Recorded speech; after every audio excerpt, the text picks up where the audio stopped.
Okay, gonna start in on Chapter 2 of When Friendship Dies by Strawberry Dashie.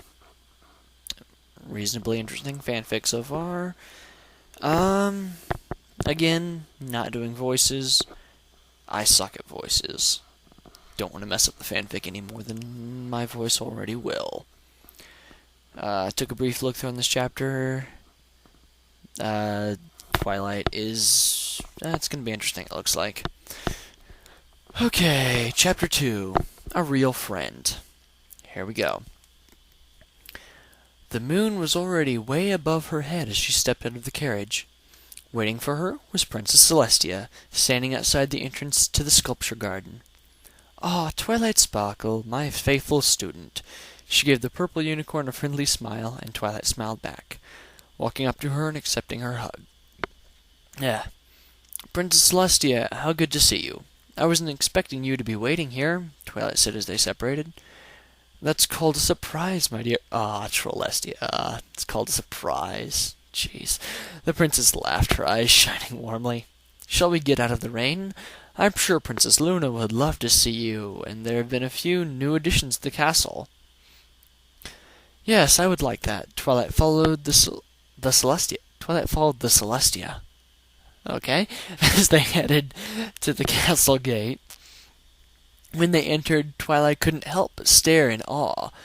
The castle always amazed her. She was so lucky to be in it right now, talking with the Princess of Equestria. One of the princesses of Equestria. "So, I know you're happy to be here," Princess Celestia said, glancing down at her. "But why have you came?" Why have you came? Okay, that's a weird way to put it. "As I said in the letter, my friends are there. I'm not in contact with them, and seeing as I was only there to study friendship, I have returned." "Oh, Twilight Sparkle, you didn't have to. I'm sure in a matter of time you would have made new friends," the princess said, smiling. "But I must say, even under the circumstances, I am quite glad you're back. Since you've left my school, the class average has dropped dramatically. It would be so delightful if you could come back and help me out with the foals and mares." "Of course, Princess," Twilight said quietly. "And I've missed your company. Your parents have too," she said, opening a door and stepping into another hall. "Speaking of them, where are they?" "They are currently out of Canterlot on vacation in Baltimore." Okay, Princess Celestia told her. "Of course, you're always welcome in the castle until they get back. In fact, I think Princess Luna is calling right now, and she just happens to have a spare bed in her room."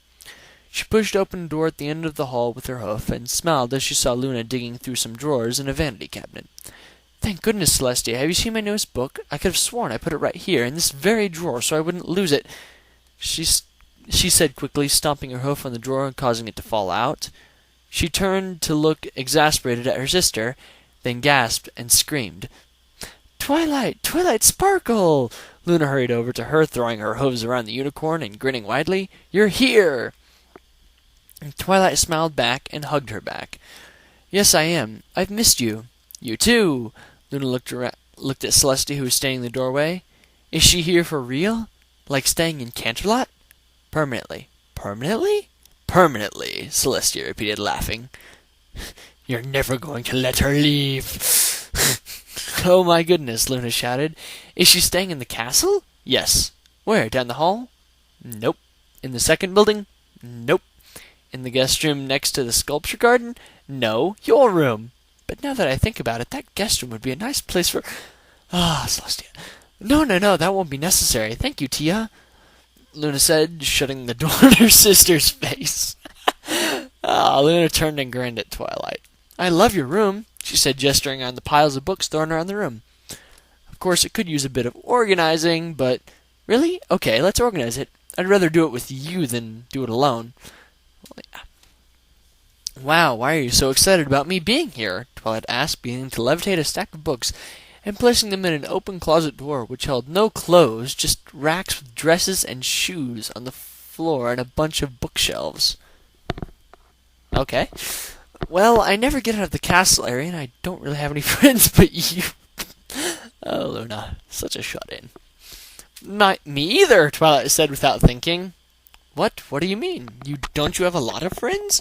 Luna asked, tilting her head, helping levitate the books into neat piles so Twilight could move them onto a shelf.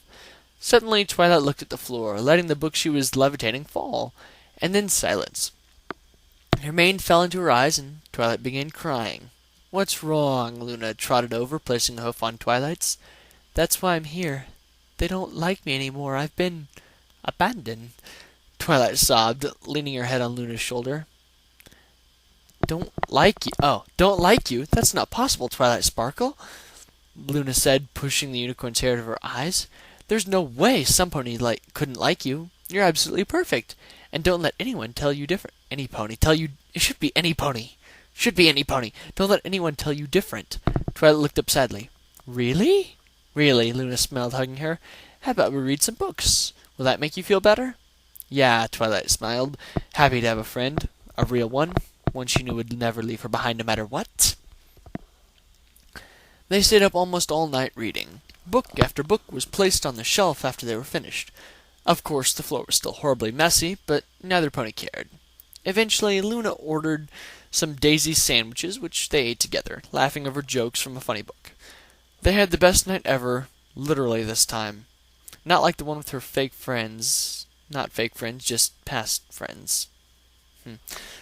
Twilight's eyes became heavy, not used to being up all night. Being up in the night. Yeah, she is. That's why she got Aloysius to help her. She'd have to adjust to Luna's schedule, where night was day and day was night. Her eyelids drooped, and soon she was asleep, her head on an open book.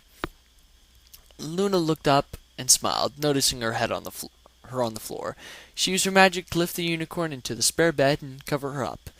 Then she whispered a good night and left the room, making sure she turned off the lights before heading to the castle balcony to help her sister take down the moon and raise the sun. Okay. When Twilight woke, she was in a nice, comfortable bed. She yawned and turned to see Luna asleep in her own bed.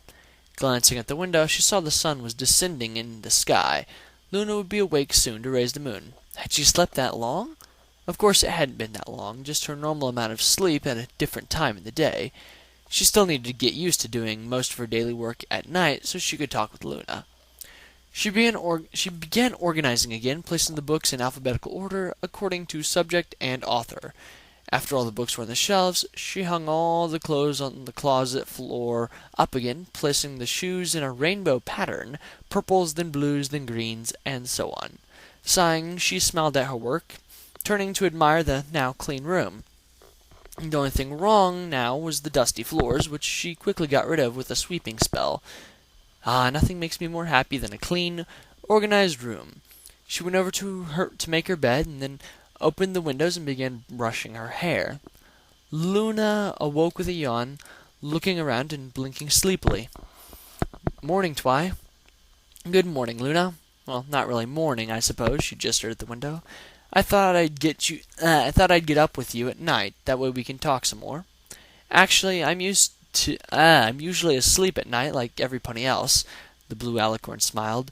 "I was only up tonight because I heard a rumor you were coming to the castle, and then I decided to stay up because you were here. I think I'll try to get back on my schedule, if that's all right with you," Luna said happily, getting up. Twilight breathed a sigh of relief. Thank goodness. It just crossed my mind about how I would get to school at night. Okay. Luna nodded and headed to the door. "Well, if you're asleep at night, how do you raise and lower the moon?" "I raise it before I go to bed and lower it when I wake. I have a strict schedule, too, Twilight Sparkle. I'll be going now. The moon has to go up.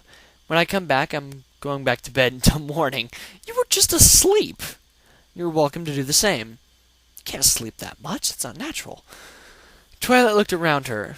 She wasn't particularly tired, but it was night, and she knew she should get back on schedule.